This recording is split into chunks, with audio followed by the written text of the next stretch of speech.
WNST wounds and the missed field goal of Justin Tucker, and what it all means is we're on to Carolina to say, I'll be watching a lot of baseball here this week. And, there was a thought of going to Boston and dragging my wife off to Fenway Park with these low 40-degree temperatures for the early games. And, hey, I got football next week, but Maury Brown is chasing all things baseball and the World Series. He's an insider for all things the business of sports, as well as especially on baseball, out in the great city of Portland, Oregon for Forbes. And you can follow him at Bizball Maury, as well as his band Shoot the Thrill, and all the great work they do for autism and all sorts of cool stuff. Maury, always a pleasure, man, to get a little rock and roll in here with you, as well as some baseball. But I wanted to preview the World Series, and it's been a little while. You know, when you lose 115 games, it's not like every day you sit around and talk about baseball in August and September around here, Maury.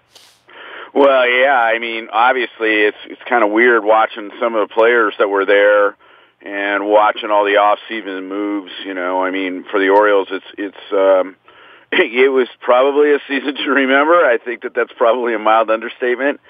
But it's going to be an interesting World Series. You know, I look at it kind of differently, right? I look at baseball, what's good for the health of the sport, and that could have gone a number of different ways.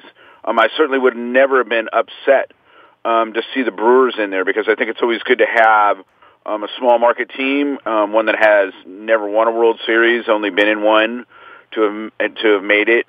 But look, I agree with that. Kansas City was a good story, right? I mean, anytime. Philadelphia was a good story when it happened. It's always a good story when it's something new, I think. Right? Yeah, and it is. But this story, so what? Of course, for me, the thing that I think is, when you're thinking about it in terms of national relevancy, or if I'm looking at it where people put so much weight on the stupid TV numbers, this is a matchup that should, of course, make for a lot of national relevance. The last time the Red Sox played a Brooklyn team, because remember, there was no official name Dodgers until 1932.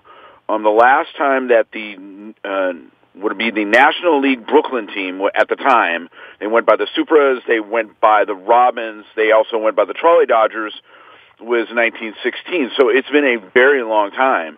So that's a century to you and me. Yeah, I think that this makes for some really interesting subplots, and I think that it'll give a good national story. It would have been interesting to see if Houston could make it back, because of them. We haven't had a back-to-back World Series winner since the Yankees last did it. So I think that it's going to be interesting. I'm looking forward to it. I mean, I could spin the wheel with you. I feel like I'm on Price is Right when I have you on. I always love having you here. But let's start with Machado and work our way to the Orioles and the Orioles' afflictions, and Buck and Dan gone now, and whatever Brady Anderson's doing, and whomever they're going to come to get to run this place, or whether Manfred is going to put some sort of heat on the ownership side of this to change things, which we're all hoping. We're like sort of hoping like the Mueller investigation. We're hoping there's a Manfred sort of takeover. That's just me pipe dreaming while I wear my Free the Birds hat. But in the meantime, we're watching Machado become this sort of dark hat guy, this sort of NWO Hulk Hogan with the dark beard with baseball. I mean, Machado's getting vociferously booed now, and I'm sure they'll hate him in Boston until he becomes a Red Sox in the offseason. I don't know that any of this I'm not Johnny Hustle is going to lead to less money for him, or the crotch grab, or the leg kicks, or any of that. But it certainly hasn't been a very good display for him. But, hey, man, 10 days from now, he might be having a parade in L.A., right, for the first time in 30 years. Yeah, and look, that's the thing I would say about this. Look, right now, I don't think any of that affects his market value at all. I know that there are some people that just don't like the whole idea of his lack of hustle. They certainly didn't like the leg draw, the pulling of his leg across, and doing that during the NLCS. But look, man, I don't see that affecting his value at all. I think that he'll get a very handsome paycheck through this whole thing, as long as he continues to excel both defensively and offensively. Then you're willing to look kind of past some of this stuff, And from the outside of it, I would say this. You mentioned the NWO stuff, and I would only say this from an entertainment perspective. we love our villains and we love our heroes, and we want somebody to fail, and we root for them to fail, or we root for them to win.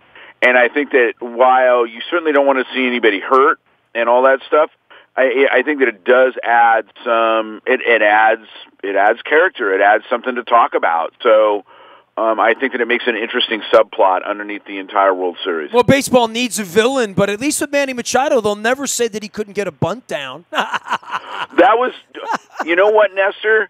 That was the ballsiest thing I think I've seen in a long time. Because remember, he did that with 2 strikes, right? I mean, if he fouls that off, the Miller Park crowd goes absolutely wild. It was so daring, and it was so un-Manny Machado-like to do. But it worked. It was a great thing. And then you go up, he's on base. The next thing you know, we have a home run, and that put them in the lead, and they never relinquished it. So I think that was a critical play in terms of just the shock value and what it did. I think it certainly energized, I think, the Dodgers a little bit in a very strange and off way. And it certainly silenced, I think, the crowd very quickly, where it would have done exactly the opposite, like I said, if he had fouled that off or struck out in terms of laying that bunt down. Maury Brown is our guest. He is Bizball Maury out on Twitter as well as at Forbes. He's one of my favorite guests, as well as playing some awesome guitar in the AC/DC cover band Shoot the Thrill out there in Portland, Oregon. Hey, let's get on to the Orioles, man. Put your National Baseball guy hat on. You have peeled back the onion in this Masson thing. Maybe not as much as Fisher, but right up there over the last 15 years as far as a go-to guy, knowing all the legalities of all of this and knowing where the franchise is right now, how much money's at stake for Bryce Harper, for the Orioles in signing whomever they're going to sign, and Chris Davis getting all this money.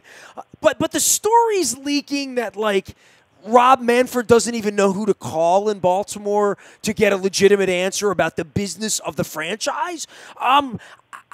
I've heard rumblings that maybe New York, that they're going to do something about this. I don't know what that something is or what codicils they have. I mean, it's always been known to me that they weren't allowed to sue each other until they did. And I don't know what's going to happen in the end, but I have a feeling that, this isn't going to bode well for the franchise or for us locally in supporting the franchise, because I think the Orioles are going to have to write a big check at the end, I think, somewhere.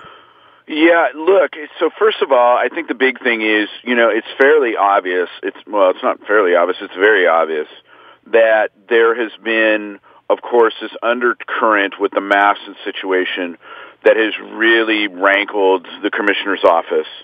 But look, Nestor, there's really not a lot that they can do about this in some ways. It's not like they can sit there and go, oh, you lost 105 games, we're going to yard away the team from you. Well, they would have done that with Jim Crane and the Astros, and look what the Astros did.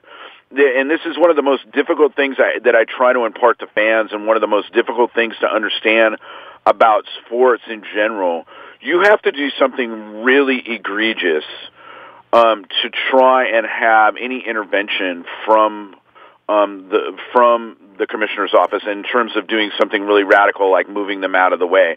Now, they may make innuendo, and they may do more than innuendo, like, hey, look, for the benefit of your club, you guys got to get this thing figured out. And I'm sure that there have been probably a couple of conversations around that whole thing, but there's nothing right now that they can do. The situation that happened, the most recent one, certainly with the Dodgers and Frank McCourt, was a deal to where they were funneling money, and he was going to try and ink a television deal to try and pay off debt, and that was just absolutely verboten. I mean, they were not going to allow that sort of thing to happen, and that was where Bud finally, launched in and made it really difficult and really kind of yarded the team away from Frank McCourt. I don't see that with the Angelos family. I really don't, any more than I think that you could have done that with Jeff Loria and what happened in Florida. So there are ways for them to say, you know what, it might be good for you to sell. You can make a bunch of money.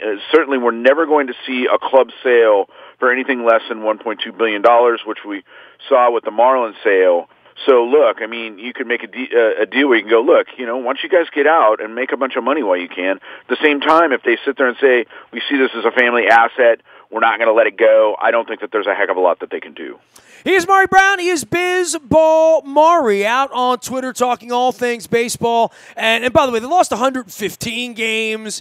And, I think the worry I have, and I know I expressed this to you before, and I think your background in getting involved in all of this was trying to be a part of luring a Major League Baseball team to Portland, Oregon, your hometown. And I think you have forgotten more about that part of this than anything. I'm worried about the long-term situation for the Orioles as far as where the money is coming from in the community, from the fans, from businesses, from sponsors, from media once the Masson tree dries up and the cable cord cutting goes away a little bit more, because we are getting a little bit closer to the end of that era than the beginning. No one's pocketed more money than the Angelos family on that, but I am worried about where the dough is coming from to ignite the Orioles in the way financially they're going to need to be ignited, I believe, to be effective long-term here.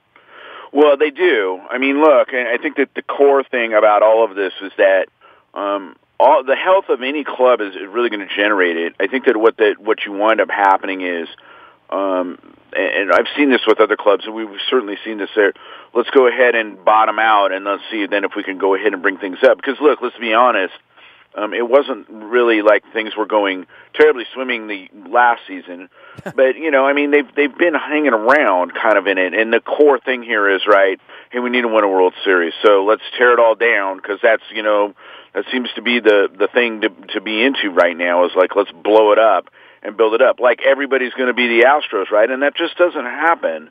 But I do think clearly that things were not working out for whatever reason that they are. So hey, let's go ahead and make a change at the general manager's position and the manager position. Now, does that really change things? I don't know. We've seen this prior, and then you have to start looking around, and somebody has to do some hard looks in the mirror and go, we've rearranged these deck chairs, and we're still not moving in the right direction. And eventually it will hurt them enough to where there will be that kind of situation. Look, we have this conversation with the Mets all the time, that it's an ownership group that just doesn't know what they're doing very well, that they're really not having the fans' best interests in mind, and they're really thinking about it purely in terms of a business asset and making money. And I don't know how much longer you can do that. I mean, look, Oriole Park at Camden Yards is still a major gem. I mean, even though people here don't want to come downtown. That's another issue, Maury. It's like it's the Atlanta issue. People don't really want to come downtown to go to a baseball game right now in the city, in the environment, the way the city is. I mean, I hear it every day of my life. It's tragic, but it's true. And, I do worry that this is a very, very tender time for the franchise to set a new non-Angelosian course, to say we're doing things differently than the way it's been done here the last quarter of a century.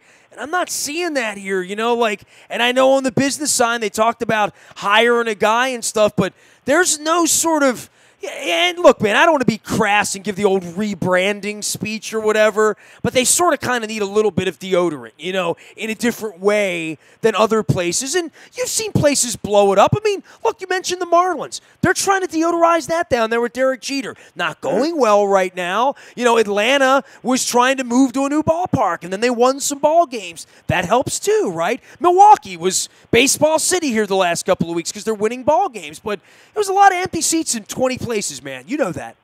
Yeah, and and all that's true. I don't know. Once again, do you make some radical decision?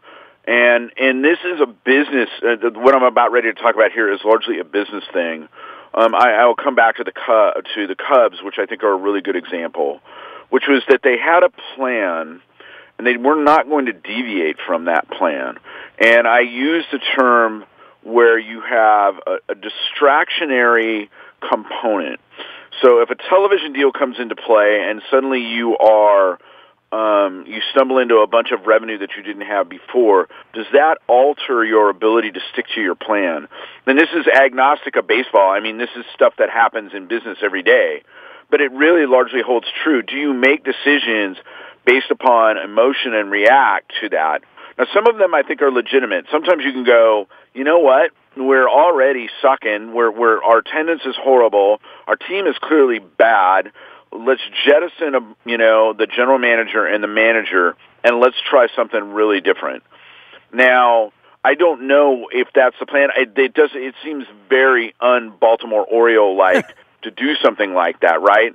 I mean, I could see them looking for a Dave Dombrowski type more than I could see them going after somebody like, I don't know, I'll make something up like Kevin Goldstein, who came out of Baseball Prospectus and has been a rising star within the Astros organization. But those people need to trust the organization here, and word is the commissioner doesn't even know who's running the place. Like, who meets you at the front door and says, we are your support staff for running, and we know what we're doing? There's no level of confidence in the industry that you want to be employed here. I mean, literally, Maury. I mean, and when that happens, you don't get Dave Dombrowski. You get, I don't know, make up some funnier name than that. I don't know, Yeah, I mean, you get Sid Thrift. Some of that's true. What you're, look, the best people are going to go where they feel like they have support and that they feel that it's a well-run organization.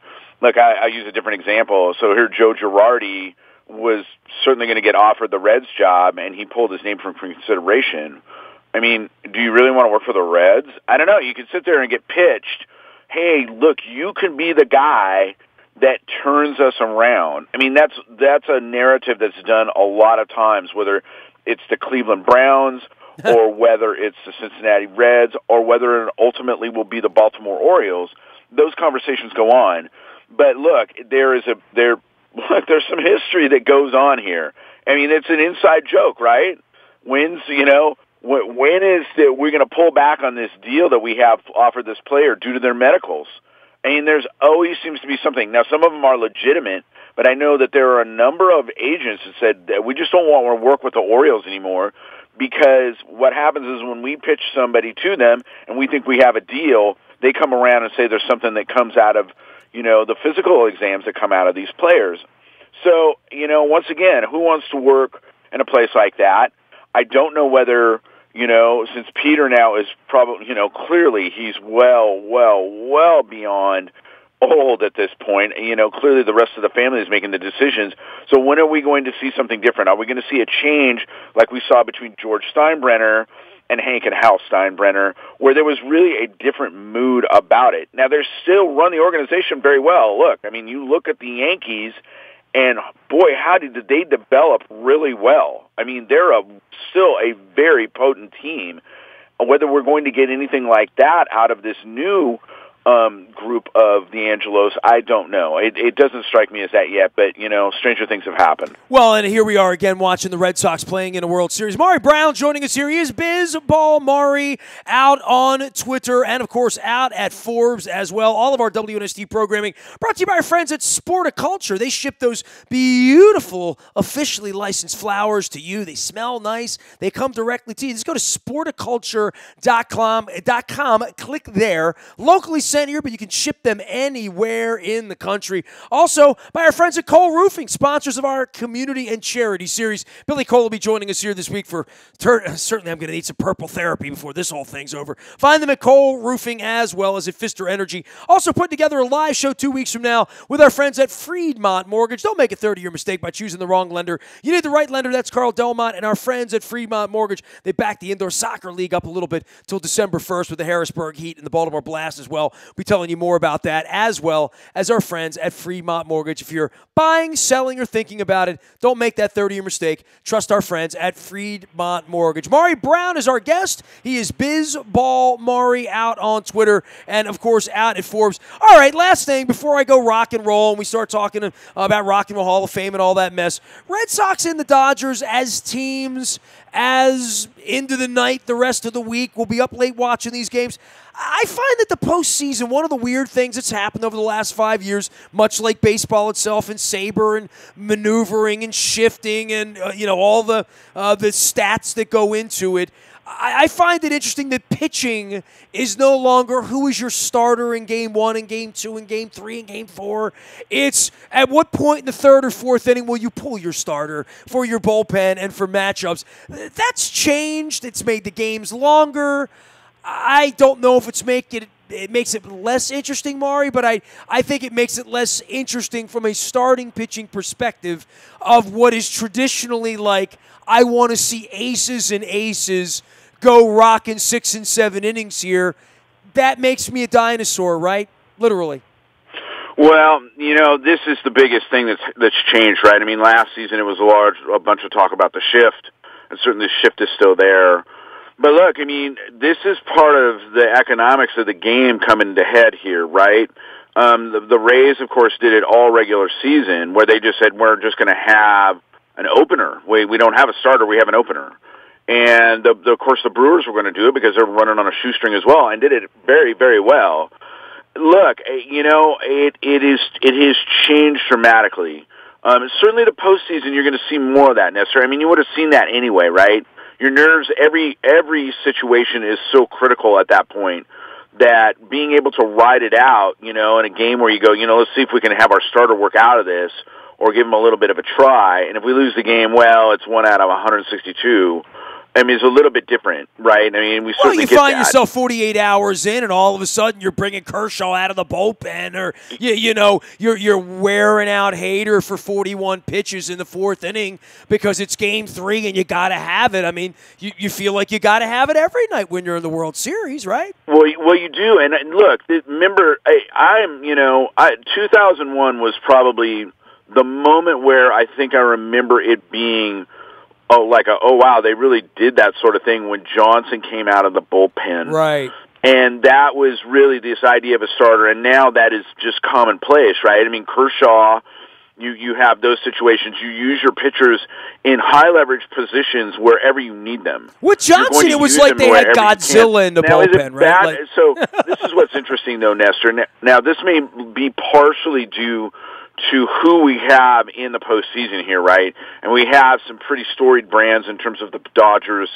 They really lucked out. They got the Dodgers and the Red Sox, which are two of the longest tenured franchises, and in two huge markets, bi-coastal. You have the repeating World Series champion coming in, and then you have the Brewers, which was your kind of your feel-good story and your Cinderella. But really, the length of games has not impacted the ratings that much. As a matter of fact, they're up. And so from a national viability perspective, the length of the games don't matter as much in the postseason. I was having a conversation a couple of years ago with John Thorne, who's the official historian of Major League Baseball, and an all-around great guy. I mean, if you ever get a chance to meet the guy, I highly recommend it. But we were talking about the length of games and the problems with it. And his thing was, we were talking about pace. And there's a difference between length of game and pace. And in the postseason, what you want is, if it's long, okay, fine. If it's good baseball, if it's, exciting and compelling and you want to watch it, then more of a good thing is good. It's only when it's bad, lumbering, slow baseball that we don't like it. We're more liable to stick around and watch it in the postseason than we would in the regular season. And so I don't think you're going to see that as a regular thing, Nestor. I don't think we're going to see it work for teams in the regular season to just go that way. We'll see it done with the Rays. We'll see it done with other teams, maybe Oakland. I don't know. But we're always going to see it done in October. From now on, this is the way 5 and 7 game series, and certainly other than Buck Showalter with Zach Britton, it's the way 1 game series are played, and it really does sort of change the whole tenor of all the conversations around postseason baseball, because we're not sitting here saying, well, I wonder who's going to match up with who once they get to the good weather out in L.A. over the weekend. We're like, it's a free-for-all. I mean, literally. I mean, after game 1, you get to the 4th inning, it literally becomes a free-for-all. It does. Well, and the one thing about it, though, that I think that's interesting is the way that the council used Miley, right? I mean, we had him come out, and he comes out and he pitches to one batter, and they pull him. And that was done by design. That was done completely by design to try and fake out Dave Roberts in terms of his lineup. And so you're trying to use whatever strategic manner that you can to get a leg up when you feel that you need to kind of go about it by moving things around and being strategic. Is it good for baseball? I don't know. I really don't. I think in a 5 and 7 game series, I think that it's probably you're going to see this. This is just how it is, and we've been slowly moving that way for a while. Like I said, the Rays come to mind as how it was really interesting to do that during the regular season. I don't think you're going to see that. I think that it really, when arms are tired, and of course by the end of the season, especially this far, when you get into the LCS or when you get into the World Series, arms are just flat out wasted. But we're well past the days of complete game guys in the World Series. You're just not going to see it, I don't think, anymore. More so, I think, because the managers are just, they're on the hair trigger now. I think that they want to get their guy in and out of there and match it up, and whether it works out for them or not, we kind of find out as the games roll on. All right, give me a band I need to listen to that I haven't been listening to lately. Just give me one. Let's see. Have you been listening to Rival Sun? Now, that's not a newer band, but that's a band that I would highly suggest taking a listen to. Rival Really Sun. good. The other one is Baroness. All right. So go out and look up Baroness. They do other album covers. Their albums are done by color. Listen to the Red album or listen to the Purple album. Both of them are great, but it's kind of a cross between something a little bit heavier for you, Nestor, but I think that you'd really like it. Heavy metal band from Savannah, Georgia, whose original members grew up together in Lexington, Virginia, Baroness. I can always count on you, Maury, for insider baseball stuff and heavy metal suggestions. Thank you, sir. You got it, man. Miss you. I'll be wearing my Shoot the Thrill shirt at some point this week. I'm going to sneak in on you with that, okay? Yeah, we got a gig this Saturday, so it'll be fun. Do a Halloween kind of thing, and then got a big show after the beginning of the year. Truly on the highway to hell. There he goes, Maury Brown. Always great to have you on, Maury. Thanks, bud. Nestor, thank you so much for having me, man. Bizball Maury, one of our all-time favorites. Getting ready for World Series and everything that comes on the back end of that at Forbes magazine. Covers the business of baseball and sports business and rock and roll. And I just like him, and I like Portland, Oregon, and I'm looking forward to going back and maybe going to the Moda Center at some point to see the Blazers or something like that. Nasty at WNST.net finds me. I'm on Facebook, Twitter, LinkedIn, Snapchat, Instagram, streaming live on our Facebook, as well as our YouTube, WNSTV channel. We're also out in the morning newspaper each and every morning at 7 a.m. It's all brought to you by Planet Fitness and PlanetFitness.com, where it's still $5 down, $10 a month. That's the way you do it at Planet Fitness, as well as our friends at the Maryland Jockey Club. We had such a good time down at the Laurel Park, Maryland Million. Had some thoughts for Jim McKay over the weekend as well. Saw some friends down there. Beautiful new sports bar. Very comfortable. Get on down to Laurel if you haven't been down there lately, for sure. Get on down to Al's Seafood in Essex. I picked up some scallops from Chad the Crab Man. I'm going to change his name to Chad the Scallop Man. And we grilled up these scallops the other night. It's one of the best recipes I've ever had. Hats off to Michael Simon. Even though he's from Cleveland, he's still my guy. Al's Seafood in Essex, Chad the Crab Man. His family's been down there since the 1970s for my family. The oldest crab house in Baltimore, still at Semmers Run and Eastern Avenue at the foot of 702. Any breaking news you get first on the WNST Tech Service? It's all brought to you by Coons Ford, Security Boulevard. Dennis Colatzos will be here on Thursday from 3 until 5, driving you home. It is the SSV on WNST. I am Nestor. We are WNST.net, AM 1570, and WNST, Towson, Baltimore, and we never stop talking Baltimore sports.